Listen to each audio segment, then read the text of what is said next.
안녕하십니까. 수요 법회를 시작하겠습니다.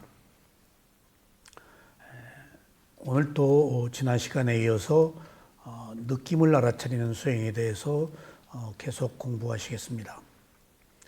오늘의 제목은 허공입니다. 느낌과 허공이 무슨 의미가 있는가? 한 느낌은 인간의 몸과 마음에 관계된 것이고 허공은 공간에 관계된 것입니다. 부처님께서 일체, 세계, 모든 것, 전부라고 말씀하신 가르침은 사실은 한 인간의 오온입니다. 내가 일체를 알았다, 전부를 알았다 하는 것은 한 인간의 오온이에요. 우리가 몸과 마음을 아는 것 외에 깨달음을 얻는데 달리 다른 것을 알 필요가 없습니다. 인간은 몸과 마음을 가지고 괴로움이 생겼기 때문에 그 괴로움을 해결하는 데는 몸과 마음을 대상으로 알아차려야 합니다. 그런데 불교의 가르침은 깨달음이기 때문에 몸과 마음이 어느 공간에 있는가, 몸과 마음이 어떻게 요뇌하는가 하는 문제를 전체적으로 파악해야 함에 있어서 부처님은 세 개의 세계를 말씀하셨습니다. 그러니까 그 한 인간의 몸과 마음을 먼저 세계라고 하셨는데 그 세계의 완성은 세 가지의 세계를 이야기를 하십니다. 첫 번째는 공간의 세계입니다. 그러니까 그 어떤 우주라는 공간이 필요하겠죠? 거기에 우리 집이라는 공간, 우리 산천초목, 어떤 그 환경들이 있을 거 아니에요. 그래서 첫 번째는 공간의 세계가 하나 필요합니다. 그러니까 31개의 존재들이 있기 때문에 각자 머무는 공간이 달라요. 그 공간은 시간도 다릅니다. 그래서 공간이 있어야 된다 하는 것들은 매우 중요한 의미를 갖습니다. 두 번째가 한 존재의 세계입니다. 그 존재의 세계가 우리가 인간의 몸과 마음입니다. 그러면 공간의 세계, 존재의 세계, 그 다음에 세 번째가 인과의 세계입니다. 원인과 결과. 그러니까 공간도 존재도 원인과 결과라는 인간으로 흘러갑니다. 그렇기 때문에 세계가 함께 있어야 한 생명이 존재가 생존할 수 있습니다. 연애를 할 수 있습니다. 그런데 오늘 여기서 이제 제목이 허공인데 허공은 일종의 그 첫 번째 공간의 세계입니다. 근데 공간의 세계는 정신이 없고 물질만 있습니다. 인간만 존재의 세계에만 정신이 있어요. 공간은 정신이 없고 물질 세계예요.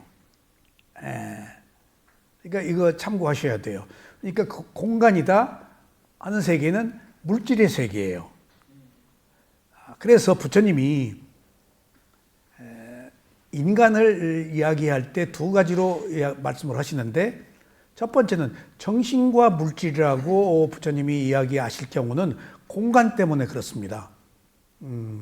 공간이 물질이잖아요. 이게 중요한 이야기예요. 그러면은 공간 안에 있는 인간의 몸도 물질에 속합니다. 그러니까 인간의 몸과 마음이 거대한 공간의 하나의 물질에 불과한 거예요. 그래야 이해가 돼요. 그러니까 부처님이 한 인간을 정신과 물질, 라마, 루파라고 얘기하시고, 그러니까 공간을 논함에 있어서는 우리의 몸이 물질이어야 돼요. 그러니까 하면 이 공간이 가지고 있는 요소들을 물질이 똑같이 가지고 있어요. 그러니까 하나의 물질적 개념으로 보면 공간과 일치하잖아요. 공간 속에 있는 물질일 뿐이에요. 거기 정신이 있죠. 물질 세계는 정신이 없고. 그래서 부처님이 정신과 물질이라고 한 이유가 공간의 세계에서 물질적 현상이 먼저 인정되고 존중되어야 해요. 그러니까 인간의 몸도 이 삼라만상의 물질의 한 부분일 뿐이에요. 그렇게 봐야 돼요. 삼라만상이 가지고 있는 어떤 요소들을 우리 몸이 똑같이 가지고 있어요.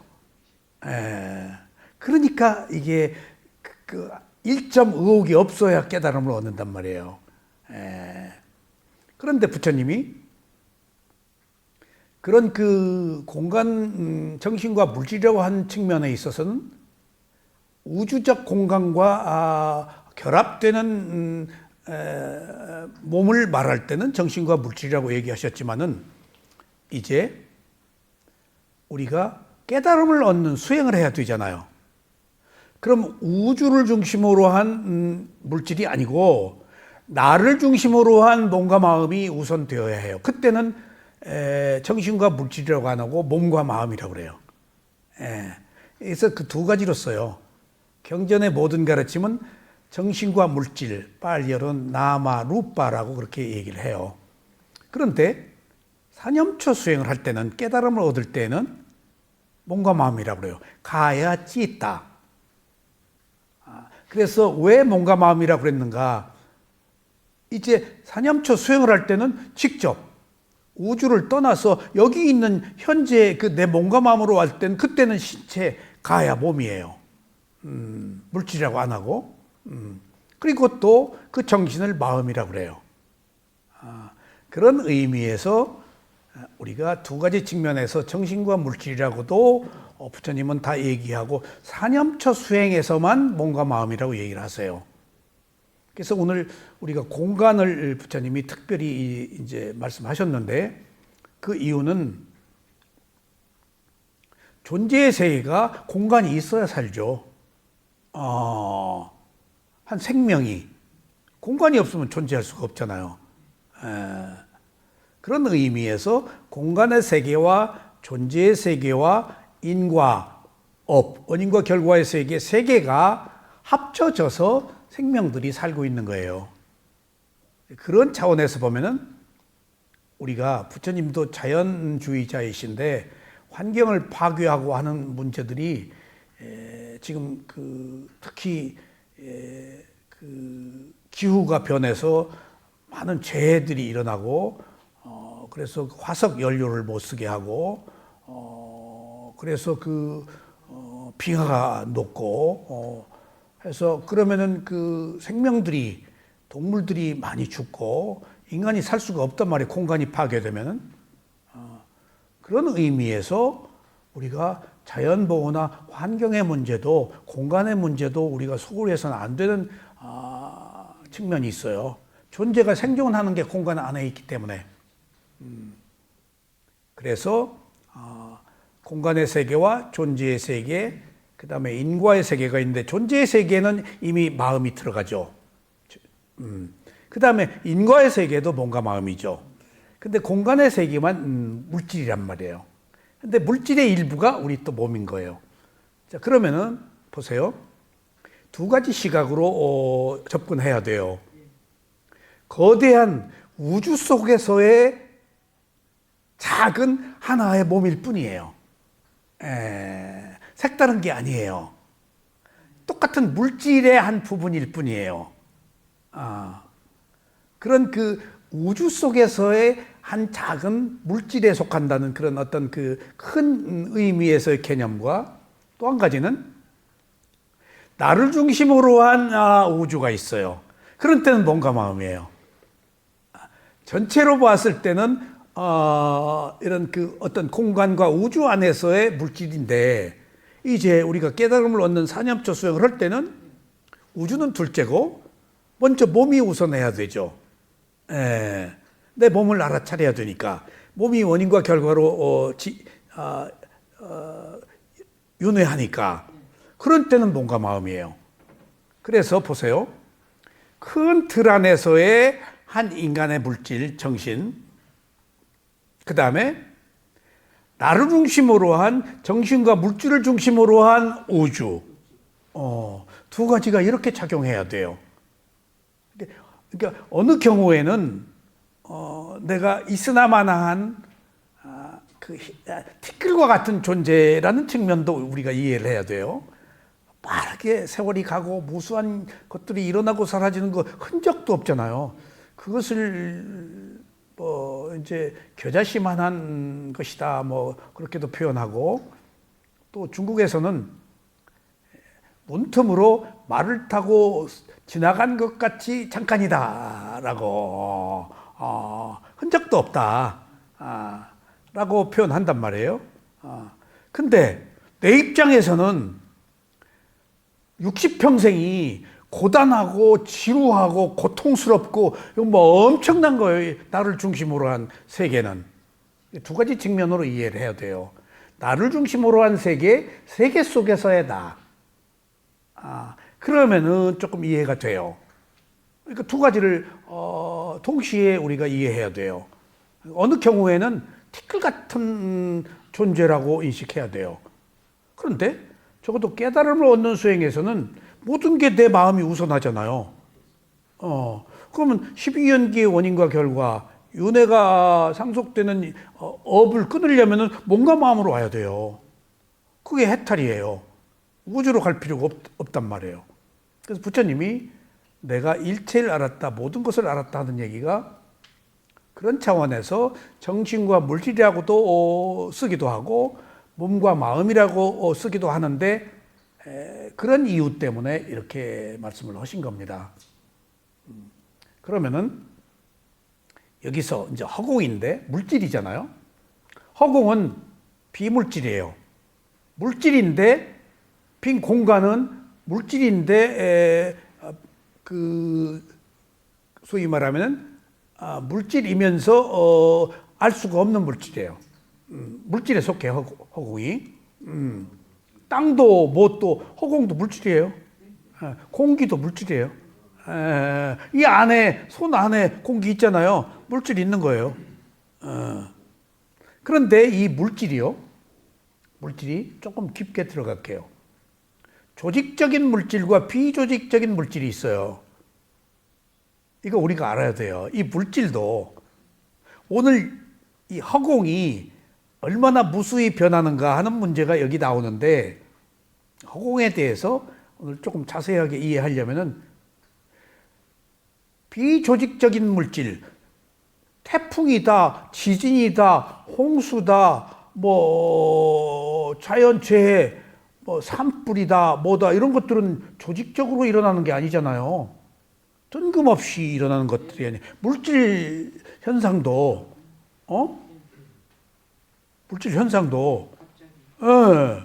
가령 예를 들면은 보세요. 바위가 굴러 떨어지잖아요. 피스토만 바위가 길 위에, 누가 굴러 떨어지라고 한 거 아니에요. 거기에 어떤 무슨 비가 와서 사태가 났다든가 하면 굴러 떨어지잖아요. 어떤 그 무게가 견디지 못하고 떨어져 있을 만해서 떨어져 있는 거예요. 비조직적인 물질이에요, 이건. 근데 조직적인 물질은 뭘까요? 해 뜨고 달 뜨고 1년 365일 바닷물이, 밀물과 썸물이 왜 생기죠? 달이 끌어당겨서. 그런 것은 조직적인 물질 현상이에요. 봄, 여름, 가을, 겨울도 조직적인 거예요. 조직적인가 비조직적인가. 그러니까 그런 것들이 우리 물질 안에도 적용된다는 거예요, 지금. 우리 몸의 물질도, 바꾸고 얘기하면 여자, 생리라든가, 아침, 점심, 저녁이 다르잖아요. 그러니까 우리 몸과 마음도 현상계에 조직적으로 일어나는 물질이 있고, 비조직적인 물질이 또 뜬금없이 먹고 체한다, 암에 걸렸다는 것은 뜬금없이 일어나는 건 비조직적인 거예요, 우리 물질도. 그런 의미에서 우주가 가지고 있는 공간과 우리 몸이 다른 게 아니고 하나라고요. 그게 가지고 있는 요소들이 이 몸도 똑같이 있는 거예요. 그래서 공간과 인간이 다르게 봐서는 안 돼요. 그러니까 우리 몸 안에도 조직적인 물질과 비조직적인 물질이 있잖아요. 예? 그러니까 제가 그제 운동을 하고 집에 갔는데 너무 늦어서 죽을 좀 먹어야겠는데 봉지에 죽이 들었더라고요. 한 봉지를 탁 터는데 제가 절반을 먹었으면 좋겠는데 많아. 근데 죽을 먹다 당기기는 또 그렇잖아요. 그래서 이게 많은데 덜을까? 하다가 죽을 손대니까 또 덜기도 그래. 무리하다 싶었는데 죽인데도 취한 거예요. 안 먹다가 먹으니까 그렇게 과식을 많이 하는. 그러니까 자면서 조금 귀트름이 나오는데 이틀을 가더라고요. 이틀을 체한 게. 그러니까 죽을 먹어도 사람이 체하는구나. 몸이 안 좋아요. 그러니까 그것은 그 비조직적인 물질에서 나타난 뜬금없는 게 아니에요. 근데 우리가 나이를 먹어가면 늙어가는 것은 조직적인 그 물질에 표현하죠. 그러니까 물질도 조직적인 것과 비조직적인 것이 있다.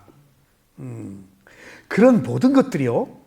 사실은 더 깊게 들어가면은 조직적이든 비조직적이든 공간의 물질이든 한 인간의 몸이든 그것들이 가지고 있는 모든 것들은 무상하다는 거예요. 부처님의 가르침은.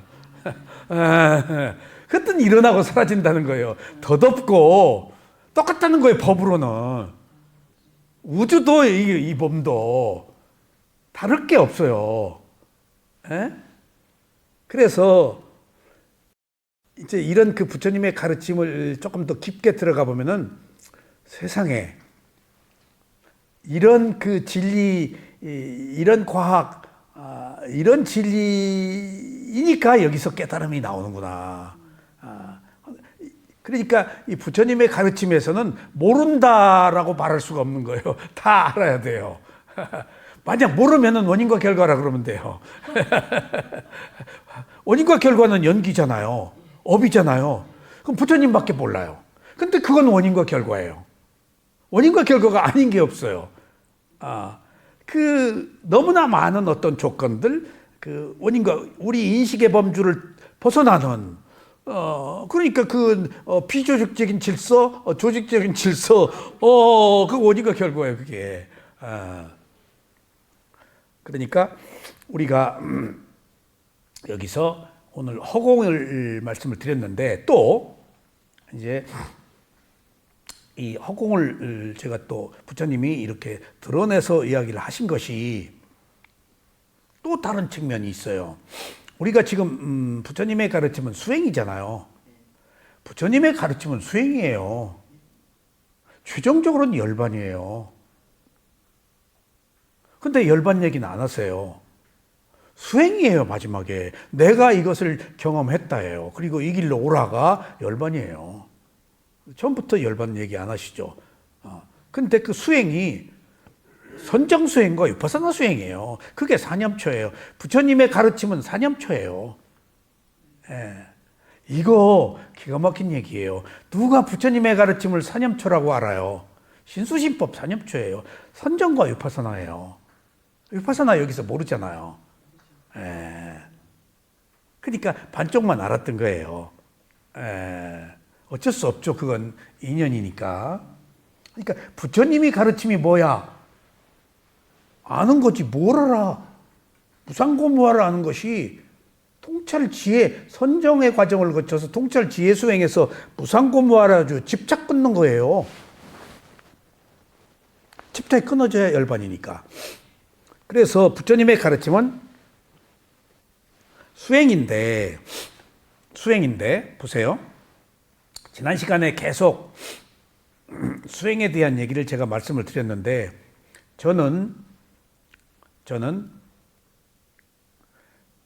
위파사나 수행을 선정이 아닌 위파사나 수행으로 도화를 얻는 순수 위파사나 수행을 했어요. 미얀마의 한 7, 80%가 순수 위파사나를 해요. 마하시 사야도 때문에 마하시 사야도가 선정 안 하고 위파사나를 하신 분이세요. 근데 나머지 많은 스승들은 마하시 사야도처럼 크게 전 국민적 어떤 새마을 운동 같이 국가적 차원에서 위파사나 수행을 보급했어요. 국가가. 그래가지고 세계 각국에다가 마하시 선원이라고 OA가 되는 땅에다가 그 운우 수상 그리고 부자들 해가지고 그 사사나 옅타라고 그래서 그 소위 말하면은 불교 사회주의 국가를 건설하려고 전 국민 그 명상 운동을 전개를 했어요. 마하시에서. 그리고 세계에다가 수행하러 와라 그래서 저희가 간 거예요. 위파사나 처음 배운 거예요. 그러니까 지금도 몇백 명이 3개월씩 미얀마의 전 스승, 전 수행자들이 마하시에 와서 트레이닝을 해요. 그러니까 전 국가적 차원으로. 그러다가 쿠데타 일어나서 군부 독재로 가서 이제 50년이 이상 지냈지만은 그런 전 국민 수행 운동을 편 것이 마하시 사야도요. 그러니까 마하시 사야도 지휘자들이 지금 많아요. 근데 마하시 사야도는 선정을 안 하고 순수 위파사나로 했어요. 근데 저도 선정을 안 하고 순수 위파사나로 부처님 가르침을 시작했어요. 보니까 선정은 40가지가 있더라고요. 그리고 선정 수행하는 사람들이 많아요. 근데 저는 선정을 안 해서 몰라요. 늘 선정과 위파사나, 사마타와 위파사나 얘기가 많이 나오는데 스승이 그러더라고요. 옛날에는 선정을 다 하고 위파사나로 넘어왔어요. 근데 마하시 사야도가 워낙 국가적 차원으로 후원을 받고 전 국민 운동을 선도한 분이니까 이게 그냥 그 순수 위파사나가 대중적으로 뿌리를 내린 거예요. 그런데 선정 수행하는 분들이 계셔요. 그런데 선정이다 위파사나다를 자기가 선택할 수가 없어요. 수행 처음 모르기 때문에. 내가 선정 위파사나를 알아요? 인연 따라서 간 것이 순수 위파사나인 거예요. 뭐 누가 알아요? 선정이 뭔지 위파사나가 뭔지? 누가 알고 가요? 아무것도 모르고 갔죠. 인연이 닿아서 한 거죠. 그게 인연이에요. 그래서 나중에 선정과 위파사나 얘기가 많이 나오는데 저희 스승이 그러더라고요. 선정은 시간이 많이 걸린다. 위파사나는 굉장히 빠르다. 그런 의미에서 한국 사람들이 빠른 거 좋아하잖아요. 위파사나가 맞은 것 같아요. 색계 사선정, 무색계 사선정까지 주구장창 그냥 뭐 세워라 내워라 해도 올라가기가 힘들어요. 선정은 단계적으로 억누르는 거잖아요. 계속. 그래서 시간이 많이 걸린다. 근데 위파사나는 2개월 만에 열반 뽕 들어가요. 수다원돼요. 그래서 우리 스승이 선정과 위파사나의 옳고 그름을 말하지 않고 시간이 걸린다. 선정은. 위파사나 수행은 굉장히 빠르다. 그래서 위파사나 수행이 한국 사람 심성에 맞네. 그러니까 한국에서 위파사나를 가서 그렇게 많이 배운 거예요. 궁금한 게요. 옛날에는 선정하고 위파사나로 넘어왔다고 하셨는데 네. 그게 그 나름대로 장점이 있어서 그랬던 거예요? 아니면 그냥 그때 당시 그냥 분위기가 위파사나는 고급한 수행이고 선정은 기본적으로 억눌러서 5가지 장애를 누르는 효과를 하거든. 그러니까 우리가 수행을 하려면 5가지 장애가 먼저 나와요. 감각적 욕망, 악한 의도, 성냄, 그 다음에 혼침, 게으름, 어리석음, 그 다음에 들뜸, 의심. 수행을 시작하려고 하면 제일 먼저 나오는 게 5가지 장애예요. 수행 못해요. 근데 선정은 그걸 억누르잖아요. 그래서 선정이 필요한 거야. 근데 위파사나는 억누르는 수행이 아니지.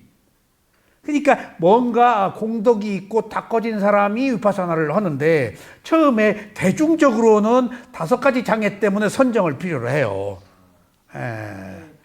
선정을. 일단 염불이 선정이에요. 절이 선정이에요. 기도, 암송, 그게 선정, 억누르잖아요. 그렇게라도 해서 고요함을 얻는 거잖아요. 위파사나는 딱 개입 안 하고 놓고 보고 보는 거라서 이건 아무나 처음부터 못 하는 거예요.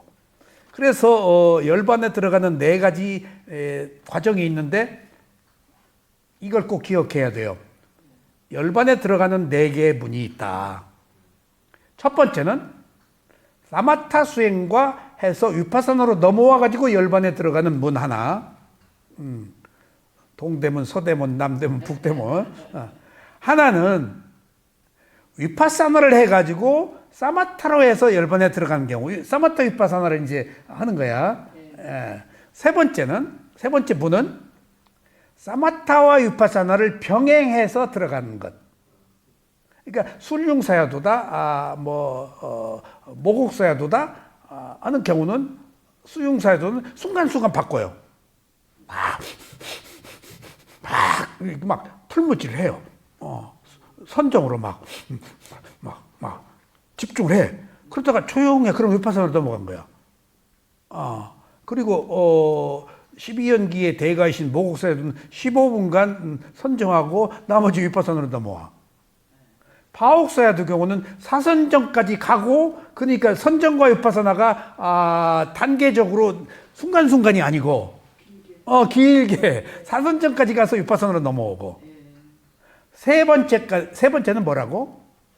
섞어서. 구나라타나 스님이다. 그런 분들. 그러니까 그런 스승들이 있어요. 그리고 파옥사야도 같은 경우는 사선정까지 가야 위파사나로 넘어와요. 근데 시간이 걸리더라는 거예요. 스승마다 달라요. 누가 알고 갈 수가 없어요. 이게 정말 알고 갈 수가 없어요. 그래서 선정이다, 위파사나다라는 것들이 내가 선택할 수 있는 게 아니에요. 어느 인연으로 어떻게 누구를 만나느냐, 그 스승 만났으면 그 스승 방법 따라야지. 그리고 4번째가 선정 없이 위파사나로 들어가서 바로 열반에 들어가는 것을 수타 위파사나, 순수 위파사나라고 그래요. 근데 그 수타 위파사나 중에서 보세요. 선정을 감성적이라고 그래요. 왠가 하면 정서적이에요. 근데 위파사나는 이성적이에요. 날카롭게 지혜로 그냥 꿰뚫어 보는 거예요. 통찰 지혜라고 그래, 무상고모화를. 꿰뚫어서 보니까 거기 무슨 정이 붙을 필요가 없어요, 그냥. 감정이 붙을 필요가 없어요, 그냥. 퐁 뚫어버려요, 위파사나는. 빠르니까. 빠르니까. 그래서 위파사나를 건관자라고 그러는데, 말은 위파사나, 말을 건인데 한문이 잘못됐어요. 감성적인 사마타 선정이 아닌 바로 그냥 가서 꿰뚫어 버리는 거라서 이성적인 수행이에요. 부처님이 감성에서 이성으로 하라, 이성으로 하라라는 얘기는 쌈빠졌나 위파사나 수행을 해라 그 얘기예요. 이성으로 하라. 감정에. 저도 막 감정에 복받쳐서 눈물이 흐를 때 수대 눈물을 물 그렇게 본다고. 그러면 싹 그냥 그 이성이 눈물이 감성이잖아요. 물 그래 버리면 싹 이성으로 돌아와 버려요. 그냥 눈물이 뚝 떨어져 버려요. 물질로 봐버려 나는. 눈물이 정이잖아요. 감정이 복받치는데 물질에 눈물을 물질 수대 딱 봐버리면 바로 이성으로 넘어와 가지고 이야 이게 눈물이 쑥 들어가 버려요. 그러니까 옛날에 그 KBS 그 이산가족 할 때 그 대단했잖아요. 저희 어머니하고 저는 그 저녁에 가면 그냥 그거 보고 울고 막 왜냐하면 저희는 가족 애환이 있어요. 6.25 때 다 이렇게 헤어졌어요. 그리고 무슨 사상적으로도 뭘로도 하여튼 그렇게 이산 가족이 다 돼 있어요. 그러니까 그거 보니까 우리들 문제잖아요. 근데 그것을 제일 못마땅하게 본 사람이 우리 집사람이에요. 시어머니하고 남편이 저녁에 앉으면 우니까 그 사람은 수학 선생이에요. 굉장히 이성적인 사람이야. 그리고 이상가족이 아니잖아요. 냉정한 사람이에요. 그러니까 수학했는 것 같아요. 이게 이로운 점도 많아요, 내가. 나는 너무 감성적이라서 냉정한 사람이 중심 잡고 있어야 되겠더라고. 감정에 휩쓸려 버리는데. 그러니까 그렇게 드러내지 않고 못마땅했는데 나중에 그러더라고요. 너무 괴로웠다. 시어머니하고 남편이 이렇게 앉아서 그게 카타르시스 있어요. 그 뒤에 이제 위파사나 수행을 훨씬 오래 뒤에 하고 내가 그 감정을 극복하게 눈물 흘릴 땐 딱 수대 물질에 눈물을 물질로 딱 봐버려요. 그럼 싹 그 감성에서 이성으로 넘어와요. 부처님이 그렇게 원하신 거예요. 지수화풍 4대로 봐라. 이성적으로 봐야지. 이게 위파사나가 뚫어버리는 거예요. 꿰뚫어버리는. 이성이 무상고무하거든. 감성은 선정이고. 그런 의미에서 지금 부처님이 수행에 대한 얘기를 하셨는데 지금 수행에 대한 이야기를 전반적으로 이야기를 하시다 보니까 선정 이야기를 하시고 위파사나 얘기를 뒤에 조금 하셔요. 많이 할 수가 없어요. 위파사나는 그냥 알아차리면 끝이에요. 선정은 단계적 과정이 있죠. 색계 사선정, 무색계 사선정. 그러니까 자연적 말이 길 수밖에 없어요. 그래서 선정과 위파사나를 부처님이 함께 말씀하시기 때문에 허공이라는 이야기는 선정 얘기예요, 지금. 그러니까 색계 사선정이 있고 무색계 사선정에 가서 지금 무색계는 뭐죠?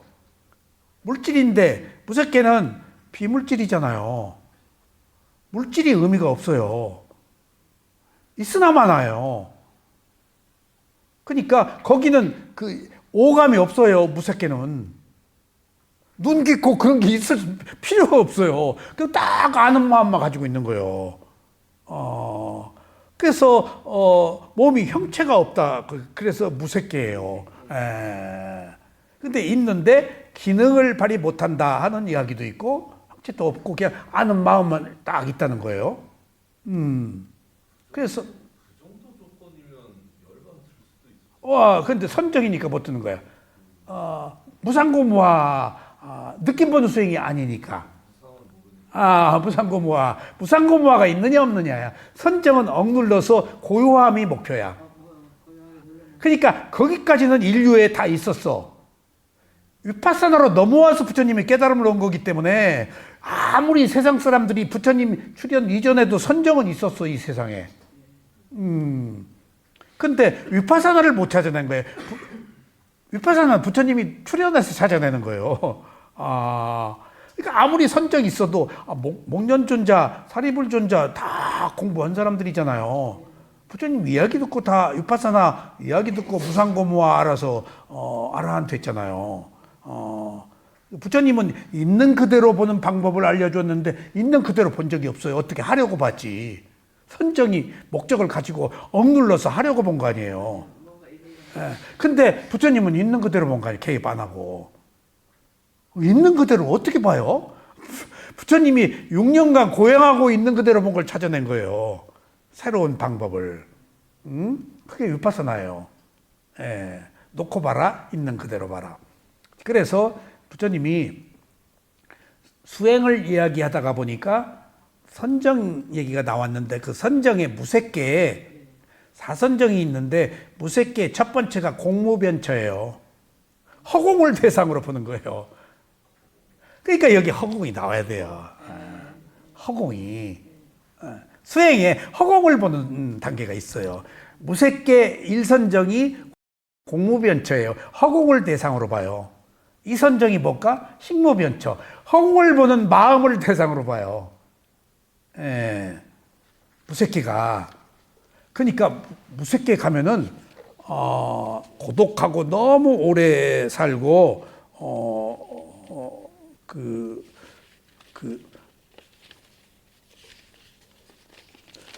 뭔다고 사람이 사는 거라고 말을 할 수가 없죠. 그 다음에 첫 번째가 뭐라고요? 공무변처, 허공을 대상으로. 두 번째가 식무변처, 허공을 보는 그 마음을 대상으로. 세 번째가 무소유처, 허공도 없어지고 보는 마음도 없어지는 거. 아니야. 예. 그 다음에 네 번째가 비상 비비상처. 지각도 지각 아님도 아닌 세계, 있는 것도 아니고 없는 것도 아닌 인간이 올라갈 수 있는 최고의 경지. 그리고 그 후에 상수 멸진전. 상 뭐? 수상. 수 느낌. 상수 멸진정. 째따시카에서 느낌과 상이 소멸한 상태. 그러니까 비상 비비상처 후에 상수 멸진정. 근데 뭐만 있을까? 의도, 행만 있지. 행이 있으니까 열반 못 들어가는 거야. 행도 끊어져 버려야 돼. 행이 업이거든. 그래서 상수 멸진정은 열반이 아니다. 그러니까 있는 것도 아니고 없는 것도 아닌 상태가 84,000 최고. 그건 뭐 엄청난 세월 동안에 지가 신인 줄 안대요. 그러니까 거기 가지 말라고 그랬어, 부처님이. 너무 오랫동안 그리고 있는 거야. 뭐가 뭔지도 모르고 그냥 수천만 년을 그냥 84,000 대겁을 그냥 있는 거야. 그러다가 그 다음에 어디 떨어질지 몰라. 다음 업은 또 모르는 거예요. 새끼 무새끼 있다고 그래서 반드시 인간으로 태어나고 윤회가 끝나고 그런 거 아니에요. 축생으로 지옥으로 다음 업을 받을지 그건 모르는 거예요. 업의 적용은. 윤회하는 세계 속에 있는 거니까. 31개의 존재 속에 있는 거니까. 다음에 어디로 갈지 몰라. 끝없이 윤회. 부처님도 거기 다 갔던 데예요. 그리고 또 떨어지고 돌고 떨어지고 돌고. 그러니까 시쳇말로 내가 남자일 수도 있고 여자일 수도 있고 일본 사람일 수도 있고 흑인일 수도 있고 축생일 수도 있고 지옥일 수도 있고 안 가본 데 없어요, 여러분들. 너무 그렇게 뭐 잘난 척하지 마요. 일본 사람일 수도 있어요. 그 개념 정리해야 돼요. 제가 지난번에도 말씀을 드렸지만은 제가 한국에 오래전에 와가지고 몇십 년 전에 어느 교수들 모임, 한국 정신세계를 선도하는 모임에 초청받아서 위파사나 강의하러 갔더니 막 공격을 받았는데, 위파사나 얘기하러 갔는데 다 내놓으라 하면 알만한 교수들이고 우리 불교 사회를 정신세계를 선도하는 사람들인데 위파사나 처음 들어왔잖아요. 막 공격을 하는 거예요. 대승불교 비교하고. 그래서 대승 잘 모른다. 한문으로 묻는데 내가 그게 뭔 말인지 모르겠다 하니까 막 쫙 웃고. 난 한국 불교 공부 안 하고 미얀마에 가서 이걸로 시작했거든요. 밑그림이 안 그려졌었어요. 다른 종교를 믿고 있었기 때문에. 근데 나중에 그 사람들이 충격을 받았는지 뭐 나를 두고 서로 옹호하는 측면, 부정하는 측면 뭐 자기들끼리 옥신각신 하더라고. 그러더니 이틀 강의를 하러 초청받아서 갔는데 저녁 강의를 안 주는 거예요. 저녁 한 번 뜩 오후에 하고. 나를 데리고 간 사람이 매우 불안해하는데 그러지 마라. 내가 미얀마에서 온 지 얼마 안 됐어요. 그런 거 능히 내가 이겨낼 수 있는 사람이어서 수행을 했기 때문에 누가 따귀를 때려도 뭐 대거리 안 할 정도로 아직은 빚고 하다가 왔으니까 뭐 괜찮다. 미안해 죽으려고. 그 이튿날 올라왔는데 차 속에서 저를 데리고 간 사람이 내 이야기 무슨 말 끝에 그러면은 한국 불교는 뭐란 말이에요? 그런 얘기를 해. 지금까지. 어제 그 얘기 좀 해주지. 내가 거기까지는 미치지. 이 사람들이 한국 불교가 호국 불교고 한국 불교고 1600년 동안에 한국 불교라는 어떤 그 전통적 가치관에 매여 있었던 거야. 나는 한국 불교를 뛰어넘어서 부처님 불교를 배운 사람이거든. 한국 불교? 한국 불교가 1600년 됐다며. 나는 16만 년이 되었어도 그것이 진리가 아니고 부처님의 가르침을 나는 하루아침에 버릴 수 있다. 1600년이 한국 불교가 무슨 의미가 있냐? 왜 한국 불교여야 되지? 부처님 불교여야지? 그러니까 우리가 그런 의미에서 거시적이지 못하고 과연 미시적이에요. 그나마 중국, 일본보다는 거시적인데, 그래서 이 정신세계에서나 학문에 있어서 내셔널리즘이 가장 위험한 거예요. 민족주의가. 민족주의가 에고 이익이에요. 그러니까 그 민족주의가 바꿔 얘기하면은 종교인들, 정치인들이 이용하는 거예요. 통치 수단으로. 애국, 애족, 그거 통치 수단이에요. 콘스탄틴 황제가, 캐톨릭이었는데, 자기 어머니가 캐톨릭이었어요. 근데 캐톨릭 세력이 적었어요. 근데 일부 적은 캐톨릭 세력을 등에 업고 황제를 잡아버렸어요. 그래서 그 바티칸이며 콘스탄틴 황제가 천주교 그 로마에 시킨 거예요. 통치 수단으로 천주교를 이용한 거예요. 로만 가톨릭을. 자기 어머니가 캐톨릭이었거든. 그러니까 다 그 양무제다, 아쇼카 대왕이다, 왕권이 종교를 지원하면은 부강하고 그런 거 아니에요. 양무제다 뭐다. 그 아쇼카 대왕도 그때 불교가 중흥해서 스리랑카로 가가지고 우리가 이거 배울 수 있었던 거예요. 아쇼카 대왕 아들이. 근데 그 뒤에 왕이 힌두교 왕이 돼가지고 싹 없어졌어, 인도에서. 이런 거예요, 종교가. 뭐 이것은 진리이다 아니다와 상관이 없는 거예요. 이거 세속적 문제이기 때문에. 그래서 허공이다라는 이야기가 여기서 부처님이 특별하게 말씀을 하신 것은 선정수행, 색계사선정, 무색계사선정에 공무변처가 허공을 대상으로 하는 수행이 있고 식무변처, 무소유처처, 비상, 비비상처처이라는 수행을 하기 때문에 여기에 여러 가지 수행 얘기하면서 허공 얘기를, 공무변처 얘기를 끄집어내신 거예요. 그 허공과, 그러니까 지금 쓱 읽으면 몰라요. 제가 이렇게 설명을, 그 허공과 우리 몸이 어떻게 같은가 다른가 보자고요, 지금. 그거 얘기하시려고 그런 거예요, 지금. 허공은 공간의 물질이에요. 그러니까 아니, 인간의 물질도 허공과 같은 그 물질이에요. 즉, 그걸 여기서 드러내신 거예요.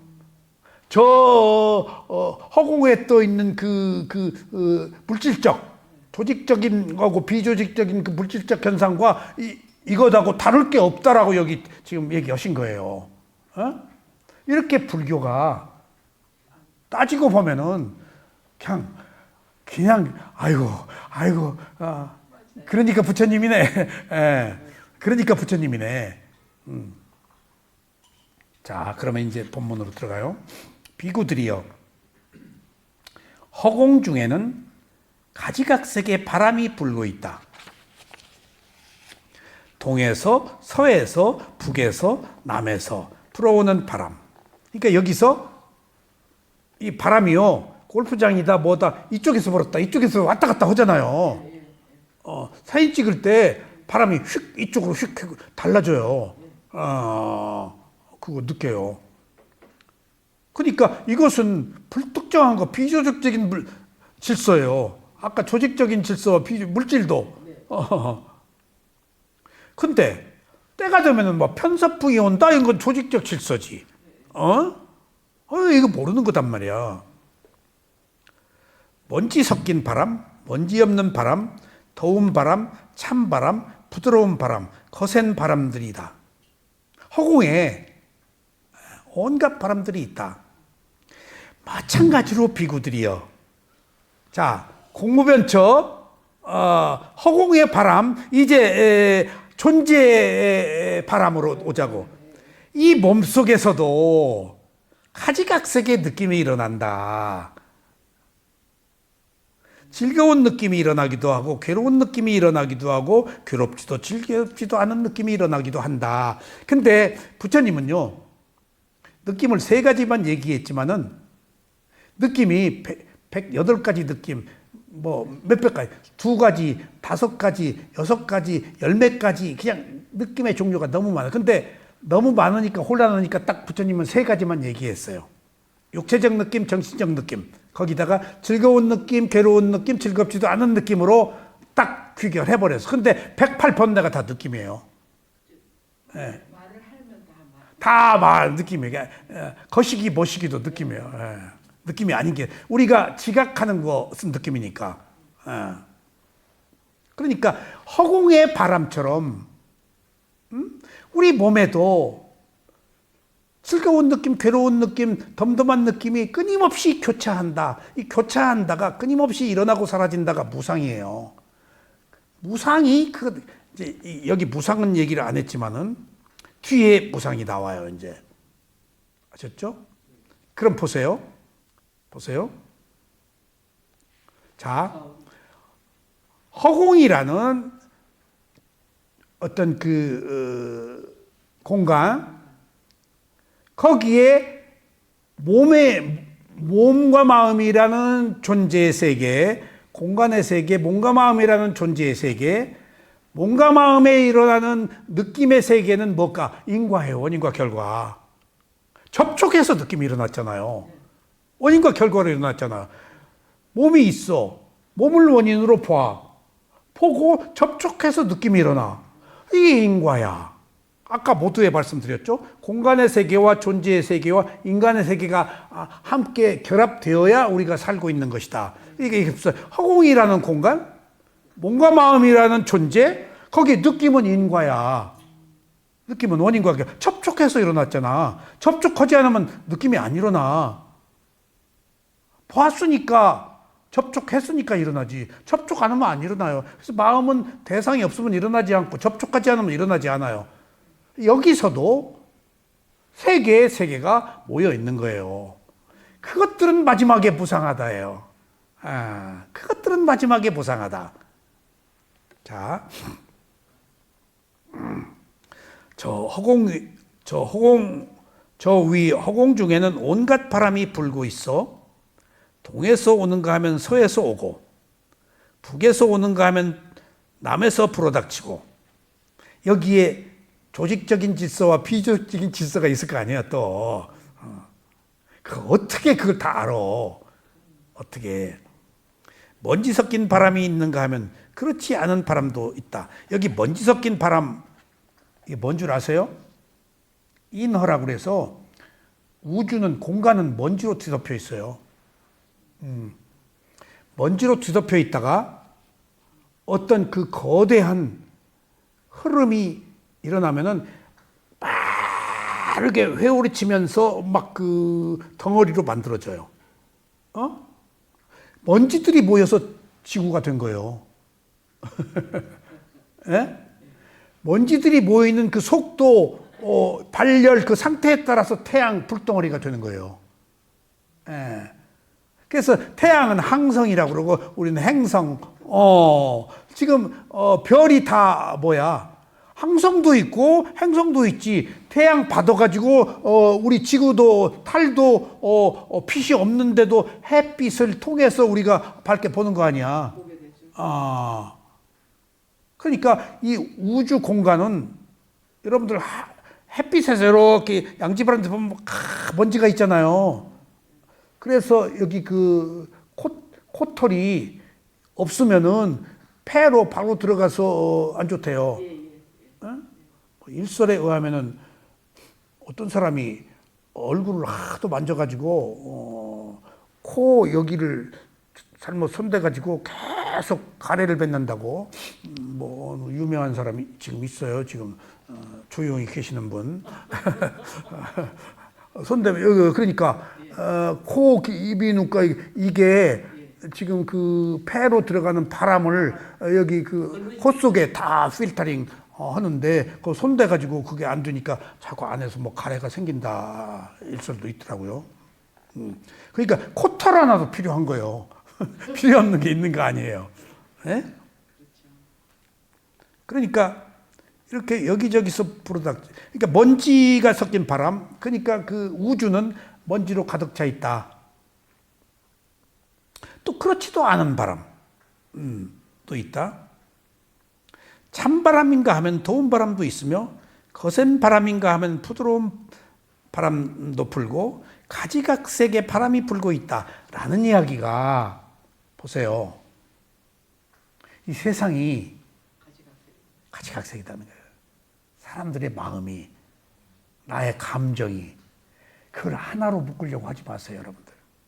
근데 나는 나와 똑같아야 돼요. 다르면은 틀렸다고 해버려요. 예, 누구나. 왜 그러죠? 모든 존재는 욕망을 가지고 있잖아요. 그리고 태어났잖아요. 반드시 서열이 있어요.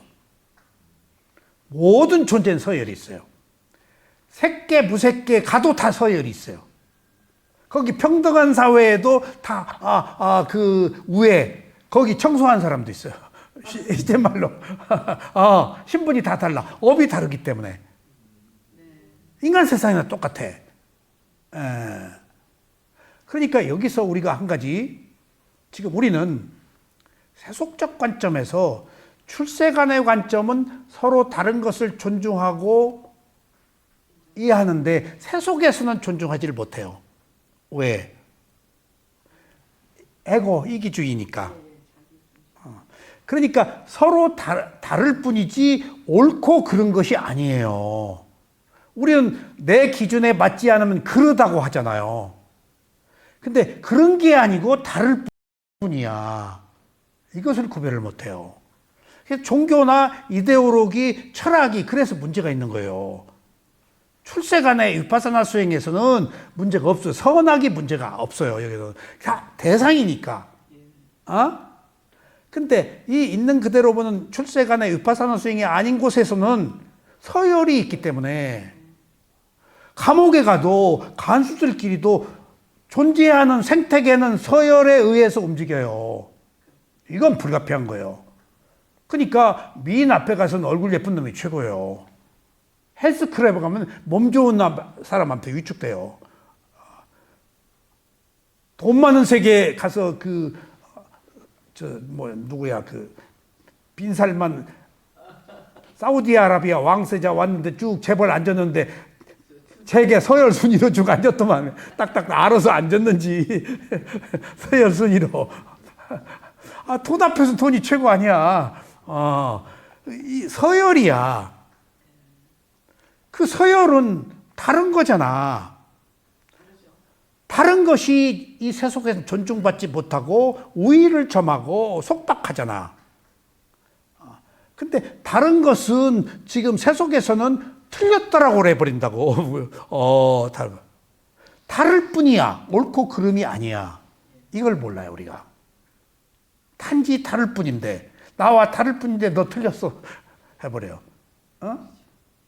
이 여사님 아들이 장가 가려고 그러는데 나와가 달라. 그러니까 너 틀렸어. 다를 뿐이야. 네 축적된 성향, 네 잠재적 성향이 있구나. 다를 뿐이야. 그러니까 같아야 되는 부분, 동료로서 동질성을 가져야 되는 부분도 있지만 엄격한 의미에서는 업이 다르기 때문에 다른 것을 존중하는 것은 아름다움이에요. 어느 의미로는. 다르기 때문에 아름답다고 볼 수 있어야 돼. 출세가는. 낱낱의 향기가 다르잖아요. 똑같아 봐. 징그러워서 어떻게 살아요. 그러니까 우리가 이걸 모르는 거예요. 독선적이고 자기중심적이고 서열을 따지기 때문에 다른 것을 용납하지 못하는 거예요. 배신자로 때려버리는 거예요. 네? 그래서 지금 그런 것들을 다 여기서 의미해요. 그와 같이 이제 허공이 가지각색의 바람이 불고 있는 그와 같이 여기 이 몸속에서도 가지각색의 느낌이 일어나느니 즐거운 느낌, 괴로운 느낌, 괴롭지도 즐겁지도 않은 느낌이니라. 그러니까 허공이나 내 몸이나 물질 안에서 일어나는 거 있는 것들은 하등에 다를 게 없다. 그래서 몸과 마음을 정신과 물질이라고 그 물질이나 이 물질이나 다 그 요소로서 동질성을 가지고 있다. 전혀 다른 게 아니다. 자, 이제 허공도 각양각색의 바람이 시도 때도 없이 건듯 불어서 무상하고, 우리 몸에도 끊임없이 무수한 느낌이 일어나고 사라지면서 연속되어서 무상하고 괴롭고 무하고. 근데 무상고부화를 모르잖아요. 지금 변한다만 나왔잖아. 혼란하다만 나왔잖아. 근데 그것을 무상하다고 봐야지. 그러려면 이제 그 뒤에 그러나 열심인 비구가, 열심히가 뭐요? 아빠마다 게으르지 않게 불방일. 열심히 아빠마다예요. 비구가 분명히 알아차리는 공부를, 분명히 알아차림이 뭐? 위파사나. 분명하면 쌈 빠지 않냐. 지혜 수행. 응? 공부를 소홀히 하지 않고 다시 태어남의 기반을 허물기에 열심이라면은 윤회하는 기반, 연기가 회전하는 기반, 느낌이 일어났잖아요. 즐거운 느낌, 괴로운 느낌. 아, 즐거워 죽겠네. 아, 괴로워, 싫어. 라고 좋아, 싫어 하면은 윤회를 해버린단 말이에요. 반응하면은. 즐겁네? 괴롭네? 즐거워했네? 괴로워했네? 알고 말면은, 그게 위파사나예요. 분명한 함. 쌈 빠졌냐. 그러면은 좋아하고 싫어하지 않아서 그 순간 연기가 회전하지 않아서 좋아하고 싫어하지 않았어. 좋아하고 싫어 안 하면 그 너머에 있는 사물의 본성을 몰라. 내가 좋아했어. 이 여사님을 보고. 그럼 이 여사님 보고 좋아해버렸으면 좋아하는 것으로 딱 마침표를 찍고 좋아해버리고 더 알려고 안 하고 소유하려고 해버리잖아요. 미움은 배척하고. 근데 좋아하고 싫어하지 않았어. 그러니까 가만히 안 있네. 그게 좋아하고 싫어하지 않았기 때문에 이 여사님이 가지고 있는 무상고부화가 보이기 시작하는 거예요. 좋아하고 싫어하면 안 보여. 그게. 우리는 먼저 좋아하고 싫어하잖아. 판단해버리잖아. 보자마자 좋다 싫다, 예쁘다 밉다, 예쁘다 밉다, 좋다 싫다, 옳다 그러다 보니까 무상고부화를 못 본다니까. 그러니까 있는 그대로 본다는 것이 판단을 유예하고 먼저 빠르게 결정하지 말고 지금 조금 이따 해라. 그러니까 제가 포항제철 그 전무 부인이 저한테 수행을 하고 와서 제가 포항에 가서 몇 년 동안 해줬어요. 경주에 가서. 근데 한번 남편이 이제 자기 집에 초청해서 제 방을 하나 만들어 놓을 정도였어요. 부인은 참 열심히 해요. 저쪽에다가 언제든지 와서 쓰시라고 하나 다뤄 냈더라고요. 남산 밑에. 근데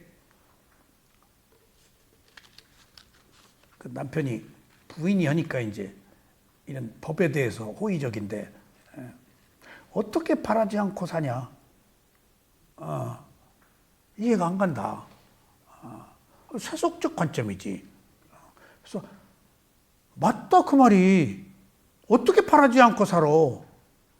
근데 먼저 바라지 말고 유예하고 조금 있다 바라라.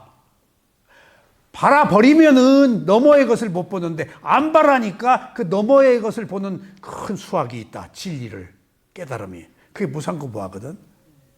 좋다 싫다 해버리니까 그 좋아하고 싫어하는 감정이 무상하다는 것을 못 보고 집착을 딱 가서 붙어버리니까 너머에 있는 것이 가만히 개입 안 하고 그게 일어났다 사라져버리거든. 이거 무상하네. 내가 아직 결정 안 했잖아. 그러니까 결정을 안 했으니까 너머에 가서 그 마음이 변하는 것을 본다고. 결정했으면 딱 마침표를 찍었으니까 종결해버렸으니까 넘어가 볼 필요도 없고 보려고 하지도 않지. 그러니까 바라지 말라가 아니고 먼저 바라는 것을 유예해라. 조금 기다려라. 그리고 이따가 무엇이 옳은가 한번 숙고한 뒤에 결정해라. 그 얘기다 이게. 처음부터 어떻게 안 바라냐. 근데 조급하게 바라면은 실수한다. 그리고 법을 못 본다.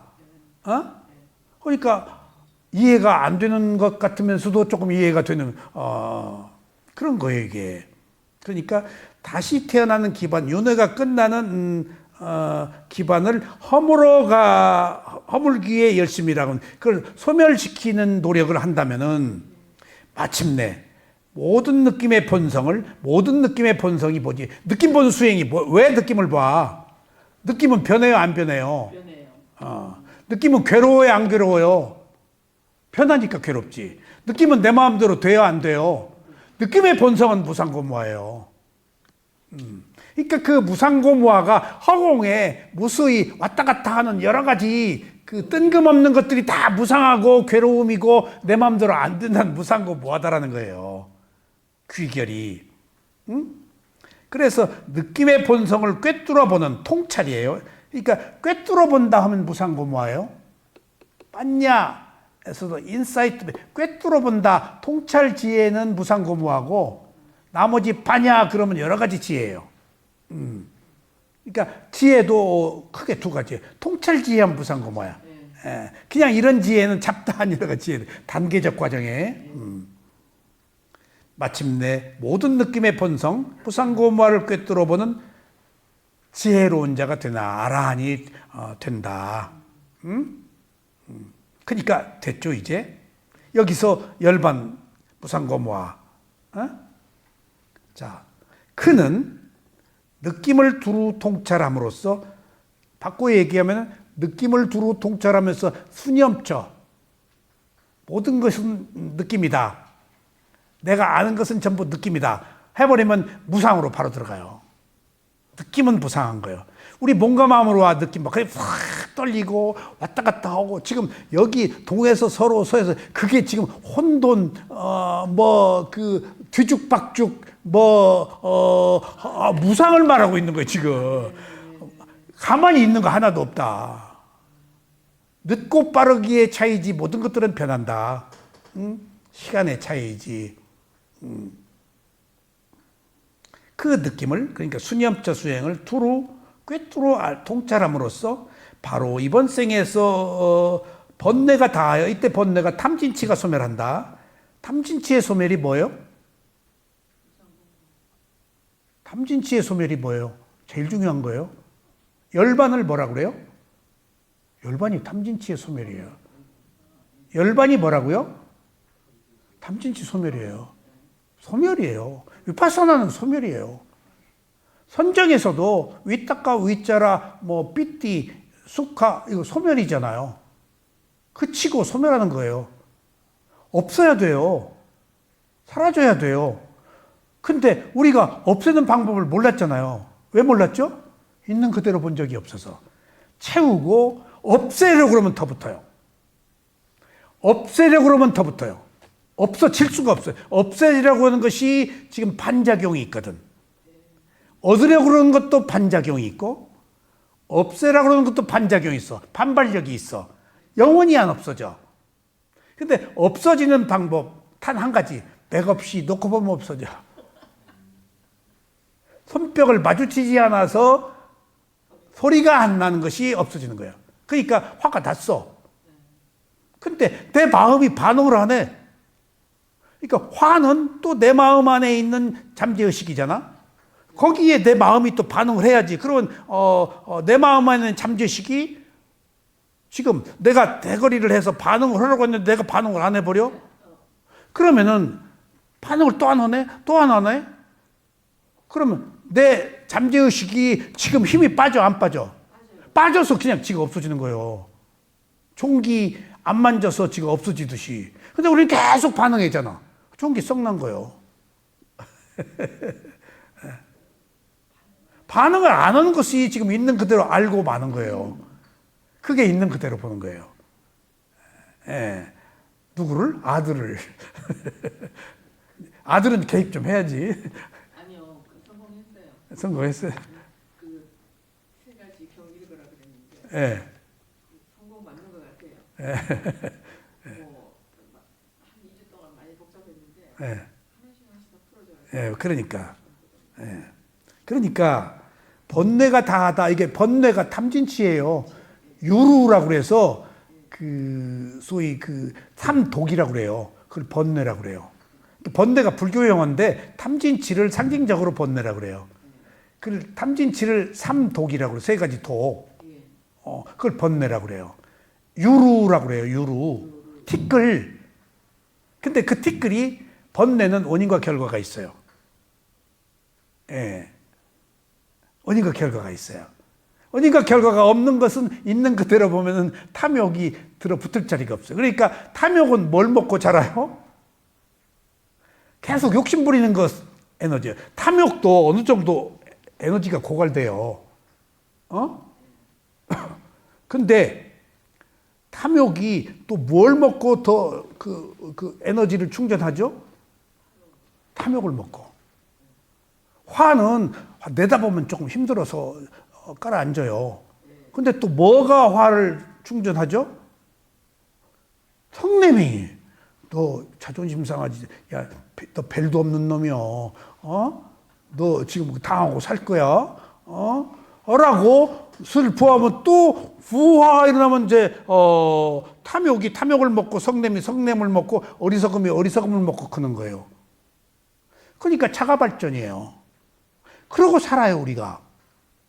그래서 그 연료라고 그래요. 그 탐진치를. 연료를 누가 봐요? 누가 부어요? 내가 유신견이. 내가 또 탐욕을 집어넣어. 온에다가 내가 연료를 부어요. 욕심 부리고. 내가 화를 내서 또 꺼져가는 지금 성냄을 화내는 게 재밌거든. 맛있고. 왜냐하면 어떤 존재의 특성, 우월감이 생기잖아. 그리고 화를 내면 독이 나오잖아요. 독이 독을 치기 때문에 기분이 좋아요. 독이 독을 치기 때문에. 우리가 벌침 맞는 것이 독을 친 거 아니에요. 예. 그래서 옛날 수은 같은 거 먹었잖아요. 어느 경우에 독을 주입했잖아요. 비방으로. 그게 악화가 양화를 구축한다. 그게 정도면 문제인데 우리는 끊임없이 부으니까 연료를 누가 부어? 내가 분다고요. 탐욕이 탐욕의 연료를, 성냄이 성냄의 연료를, 어리석음이 어리석을. 그러니까 부처님이 이야기한 있는 그대로 보는 것은 연료 안 붓는 거예요. 그 가다가 재물에 그냥 알고 말고 듣고 말고 보고 말고 하니까 힘이 빠져가지고 탐진치가 아이고 나 모르겠어 하고 꼬리를 내린 거예요. 그게. 근데 기도다 뭐다 하는 것들은 전부 연료를 넣는 거예요. 기도가 다 연료 넣는 거예요. 바라는 거 아니에요. 다 연료 넣는 거예요. 막 화를 내고 바라고 막 뛰고 심지어 어느 종교 단체에서는 무슨 기도를 할 때 누가 와서 그러시더라고. 킥킥 웃었다고. 기도하는 게 내일 우리 모임에 어디 야유회 가는데 비가 안 오게 해주시기를 하고 다 아멘 했다고. 근데 여기서 이 수행을 하다가 내일 하느님께 비 안 오는 것을 빌다가 여기서 공무원 것 때문에 킥킥 웃음이 나오더래. 별걸 다 빈다고. 그게 우리가 허약하니까 빌고라도 그 나쁜 거 아니고 그렇게라도 해서 위안을 얻는 건데 지혜는 아니죠. 그게 다 선정이라는 거예요. 바라는 것. 이제 그런 것들이 일부 위안을 얻고 어떤 목적을 성취할 수는 있겠지만은 그것이 해탈의 자유는 얻을 수 없다는 거예요. 연애하는 세계 속에서 조금 더 그 바람 때문에 우선 안식을 얻을 수는 있다는 거예요. 하지만 그게 통찰지혜의 깨달음은 아니다는 거예요. 그래서 번뇌가 뭐라고요? 번뇌가 탐진치의 소멸이 뭐라고요? 열반. 꼭 기억하세요. 열반 죽는 거 아니에요? 탐진치가 소멸해서 태어날 원인이 사라진 거예요. 탐진치 때문에 태어나거든. 없으면 뭐 때문에 태어나? 집착이 끊어졌는데. 아셨죠? 바로 이 생에서 번뇌가 다하여 탐진치가 소멸하여 몸이 무너질 때면은 죽음 직전의 상태. 아셨죠? 몸이 무너진다가 뭐죠? 죽음 직전. 자, 보세요. 죽음이라는 것은 몇 가지의 조건이 합쳐져서 죽죠? 업의 수명. 몇 살까지 살도록 돼 있어. 그 다음에 마음의 수명. 마지막 여기 몸의 체온이 식으면 죽은 거예요. 그러니까 몸이 무너질 때 법의 길을 확고히 걸어. 법의 길이 진리의 길. 있는 그대로 보아서 무상고. 확고히 걸어 어떤 헤아림으로도 가늠하지 못할 지혜의 달인일지니. 어떤 헤아림으로도 무상고무화를 몰라. 있는 그대로 보고. 무상고무화로 봐야지. 이걸 누구도 몰라. 그래서 결국 탐진치로 소멸한 열반이 최종적 인간의 목표예요, 이게. 마지막에는 지금 선정에서 무색계 선정까지 가서 위파사나로 무상고무로 넘어와서 해탈.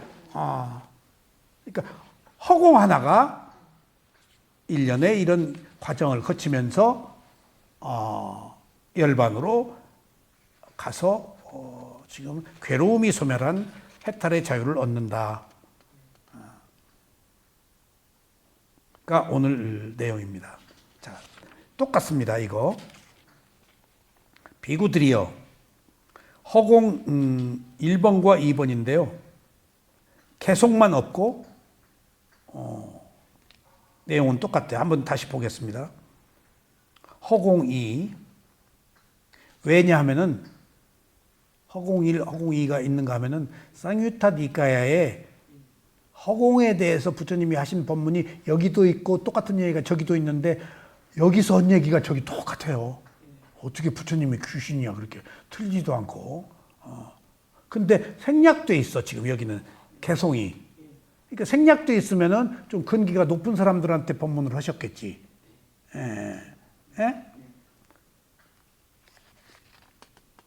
비구들이여.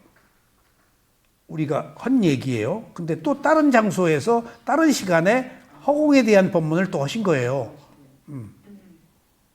허공 중에는 가지각색의 바람이 불고 있다. 동에서 서에서 북에서 남에서 불어오는 바람, 먼지 섞인 바람, 먼지 없는 바람, 더운 바람, 찬바람, 부드러운 바람, 거센 바람들이다. 마찬가지로 비구들이여 이 몸속에서도 가지각색의 느낌이 일어난다. 자, 허공의 느낌으로 왔잖아. 네. 몸으로 왔잖아. 그리고 몸의 느낌으로 왔잖아. 그러니까 공간의 세계와 존재의 세계와 인과의 세계가 다 지금 들어간 거예요. 느낌은 인과의 세계야. 원인과 결과. 이 몸속에서도 가지각색의 느낌이 일어난다.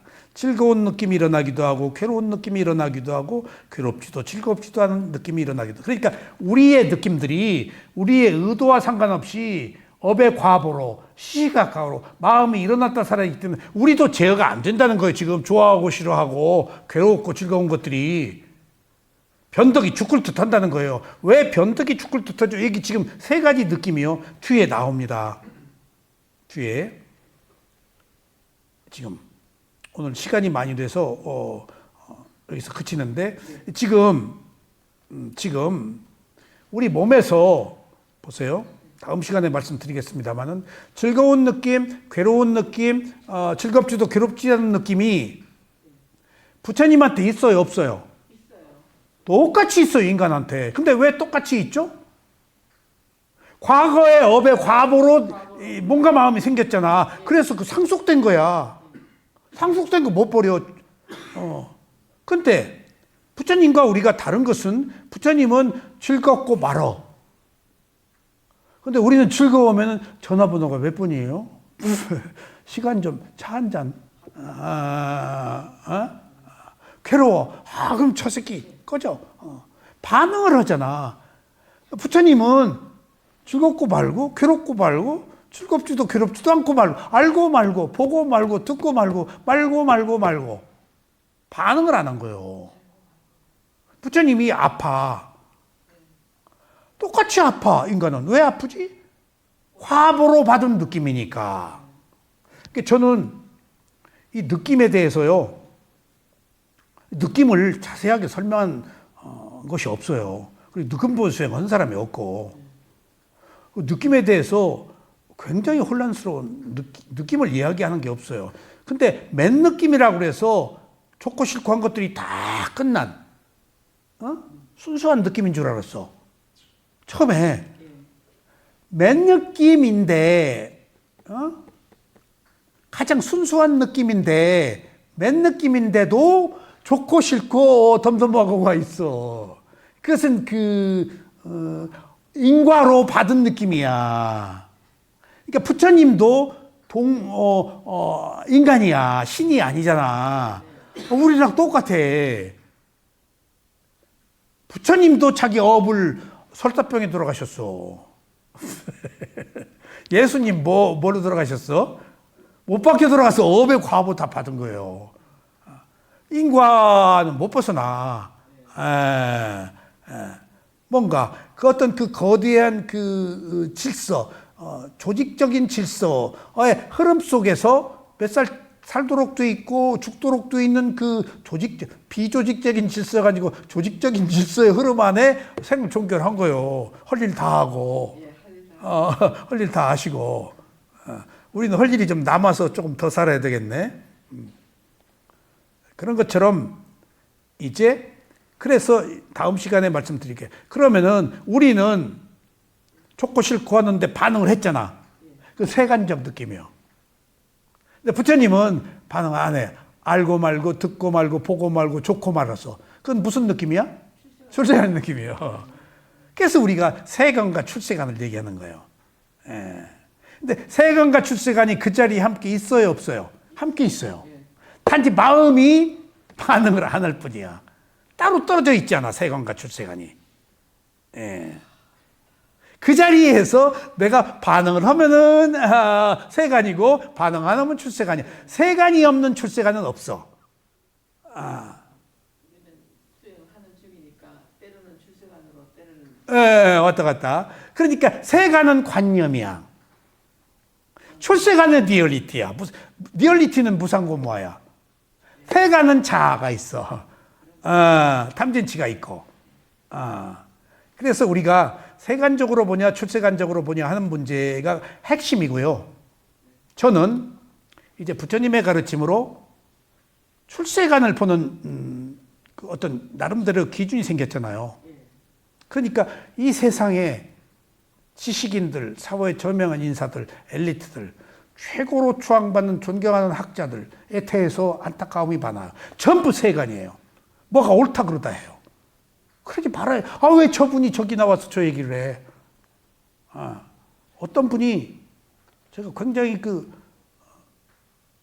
서울대 영문과 교수고 오늘 문단에 어떤 학파를 하나 이끌고 그분이 뭐 또 만들고 했어요. 그래가지고 어떤 그 진보적 인 사람 중에서 양식이 있고 선도하는 사람이라서 굉장히 참신하게 봤는데 나와가지고 무슨 정치 누가 돼야 된다 뭐 어쩌고 저분이 왜 저런 얘기를 해? 아니 자기 문학이 정치 전공이 아닌데 왜 정치 얘기를 해? 정치학자 같으면은 또 그러니까 왜 지금 출세간의 시각으로 안 보고 저 세간적 시각으로 그러니까 그분이 세간이야 지식이야 그게 안타까워. 차라리 철학을 얘기하고 뭐 유명한 그분은 워낙 그런 쪽으로 자기 견해를 밝히니까 세속과 출세간을 넘나드는 분이니까 그분이 뭐라 그러든지 그분답다 하는데 엉뚱하게 철학으로 그쳐야지 않고 어떤 종교로 해서 신이 있다 없다 뭐 어쩌고 저쩌고 막 뛰어넘어 버리면은 저분이 왜 저래? 그러니까 저는 지식의 허구를 봐요 거기서. 제가 무엇이 옳다 그러다라고 개인적으로는 견해를 가질 수 있죠. 근데 공개적으로 말하면 안 되죠. 그 사람을 따르는 많은 그 후학들이 있잖아요. 표상이잖아요 그 사람이. 그냥 뚝 떨어져 똥집막대기 같은 얘기를 하니까 제가 이 수행을 하고 있는 거에 대해서 얼마나 감사한지 몰라요. 지척사유라는 것이 저렇게 천박한 것이구나. 그냥 자기 스스로 어느 날 연예인들, 뭐 운동선수들이 어느 정치인 좋다 하는 것들은 괜찮아 차라리. 어차피 그 인기를 먹고 사는 사람들이 어떤 인과관계가 있겠지 좀 봐달라고 했든가 평상시 그러면 부탁하는데 또 거절 못하거든. 근데 지식을 가지고 철학적으로 우리 사회를 이끌어가는 지식이 갑자기 나와서 어느 정치인이 어떻게 되고 누구는 어떻게 된다. 이게 뭐가 문제인가 하면요. 뒤에 말씀드릴게요. 이게 뭐가 문제인가 하면요. 개정의 8정도 자세하게 말씀드릴게요. 지금 우리가 개정의 개가 뭐예요? 도덕이잖아요. 도덕이 가지고 있는 의미가 뭐예요? 가장 폭력적인 게 도덕이에요. 아셨어요? 도덕은 청정을 주장하잖아요. 청정 지키지 않는 사람에 대해서 도덕적인 사람이 어떻게 대해요? 저거 천박한 놈, 저 잡놈. 가장 폭력적인 게 도덕이에요. 아셨어요? 그게 세속이에요. 출세가는 도덕에다가 개가 도덕이잖아요. 청이 붙고 해가 붙어서 천박하지가 않아요. 개만 있으면은 배격해버려요. 그러니까 부처님이 개우를 안 된다고요. 도덕이. 그러니까 내가 도덕적인 수행을 했기 때문에 개우를 어기는 고기 먹고 술 먹는 사람들 우리가 막 파워가 나쁘다 뭐 옆에 아유 혼났다 차 타고 오는데 옆에 술 먹은 사람 탔는데 파장이 안 좋아서 혼났다 그러면서 내가 우리들끼리 선민의식을 갖는 거에 대해서 무섭게 우리가 결속하는데 무섭게 배척하고 있구나 하는 걸 알았어요. 좋은 것이 지금 좋은 게 아니다고 지금 즐거움이 괴로움의 원인이라고 더 즐겁기를 바라니까 괴롭지 않으면 즐겁지 못하면 또 괴롭고 즐거움이 사라질까 봐서 괴롭고 우리는 그러니까 좋은 게 아니에요. 맥없이 그냥 필요해서 단순하게 보는 것이 있는 그대로 보는 것을 그걸 담마라고 그래요. 있는 그대로 보는 것, 대상으로 보는 것, 옳다 그르다 하지 않고 보는 것. 그것이 아니면은 자유를 못 얻어요. 탐진치를 소멸시킬 수가 없어요. 그래서 맥없이 봐야 탐진치가 힘을 못 써. 그냥 뭐 어떻게 대거리를 좀 해야 뭐가 그냥 나도 탐욕도 아유 몰라 그냥 하고 그냥 사라져 버리는 거예요. 지혜로. 그게 통찰지혜예요. 맞서서 없애는 게 아니고 맞서지 않아서 없어지는 거예요. 그게 지혜예요. 대거리 안 하는 것. 아들은 맞서지 않고 있어서 없어지고. 자, 오늘 여기까지 말씀드리겠습니다.